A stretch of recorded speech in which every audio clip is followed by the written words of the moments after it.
Pemirsa, terima kasih Anda masih terus menyaksikan NTV Prime. Kita lanjutkan perbincangan. Saya ke Bung Yuke sekarang. Bung Yuke, ini berhasil mengukir sejarah masuk ke Piala Dunia U17.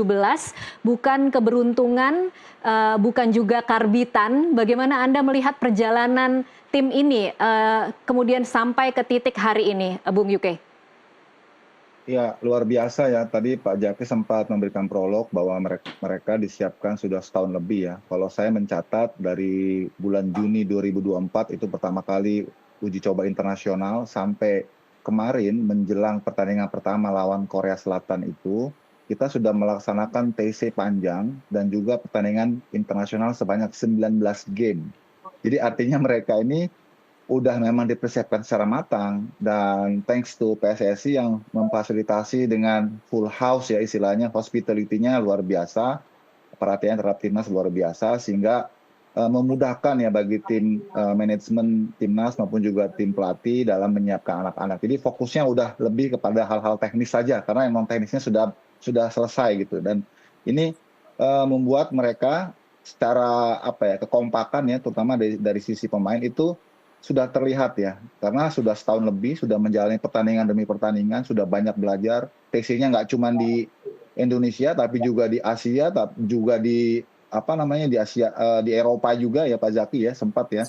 Ya. Jadi memang tim ini luar biasa ya, artinya tidak sia-sia lah bahwa persiapan yang sudah dilakukan demikian panjang dan matang ini membuahkan hasil yang maksimal. Inilah yang memang harusnya dilakukan.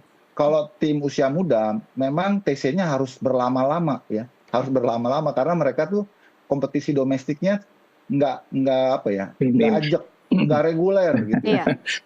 Agak minim ya.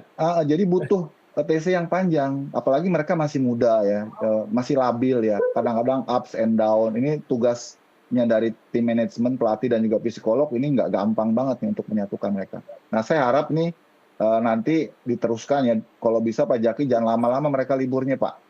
Harus cepet-cepet di regroup lagi, karena kalau mereka udah kembali ke komunitas masyarakat mereka, ke lingkungan mereka, saya khawatir ya mereka jadi nggak disiplin lagi gitu. Ya maklum lah, namanya juga masih istilahnya masa remaja ya, masih labil gitu. Oke. Itu sih yang bisa saya sampaikan. Baik, Bung Yuke, saya ingin Anda mengomentari, mungkin kita akan sambil putarkan Evandra ya sebagai top scorer. Kita tadi malam melihat ada gol yang mirip sekali dengan gol ketika penalti melawan Korea Selatan, sempat ditendang, ditahan, kemudian ditendang lagi dan masuk. Mungkin kita sama-sama saksikan.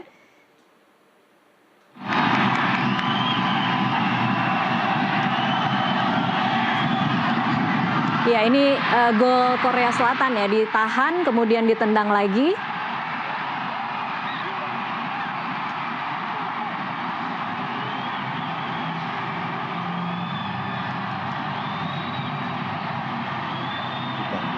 Ketika menghadapi Korea, Evandra itu nggak berani melihat kiper.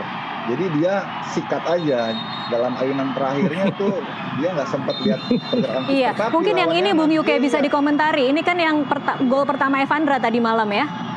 Iya, ini tadi saya katakan dia tunggu pergerakan kiper karena dia berani lihat wajah kiper, sehingga ayunan terakhir kakinya tuh menunggu pergerakan kiper. Menunggu ini pergerakan kan kiper ya. Dia sudah percaya diri ya, dia sudah belajar dari kesalahan pertama ya, ketika lawan Korea. Kita lihat sangat tenang, dia liatin tuh kipernya tuh dia liatin kipernya. Ini kan lawan Korea dia nggak berani lihat kiper dia. Tidak berani lihat kiper kalau Korea, oke.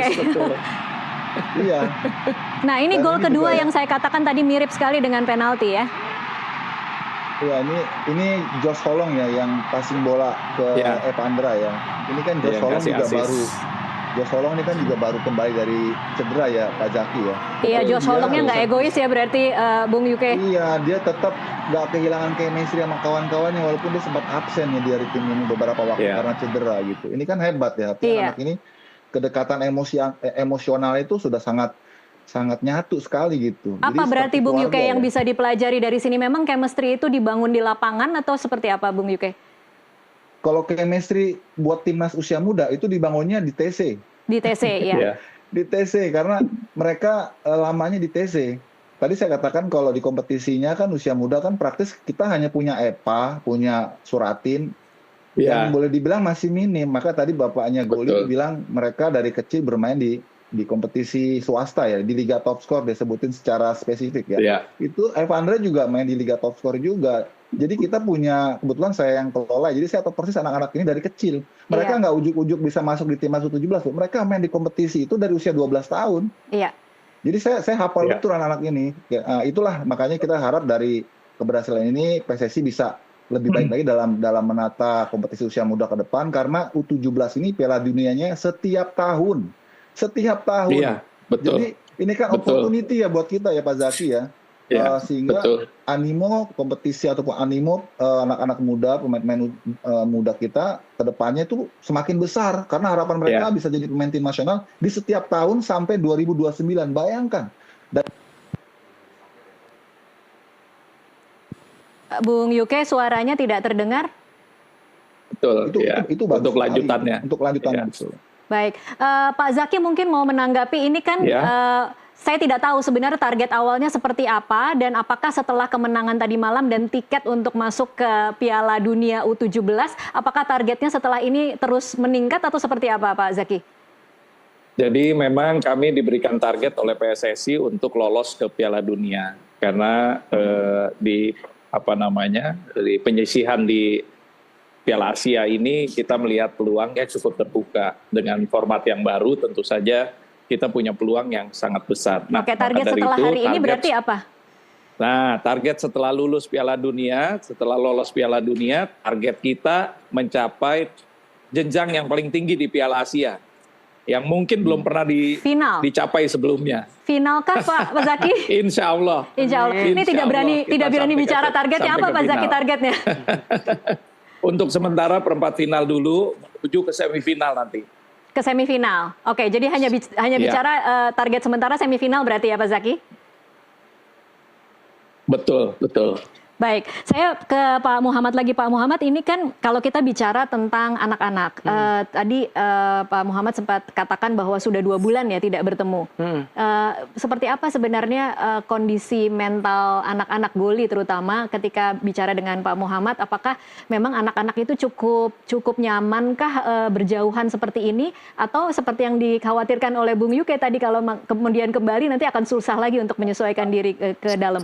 Iya, saya juga berharap sih anak-anak emang yang apa dikatakan Bung Yuke, emang mendingan jangan terlalu lama di rumah lah, mendingan tesnya lebih ini kan. Kalau tesnya kan jadi dia lebih terpantau ya, jadi tidur dari ininya lebih bagus kan, dari pola makan juga kan dijaga. Iya.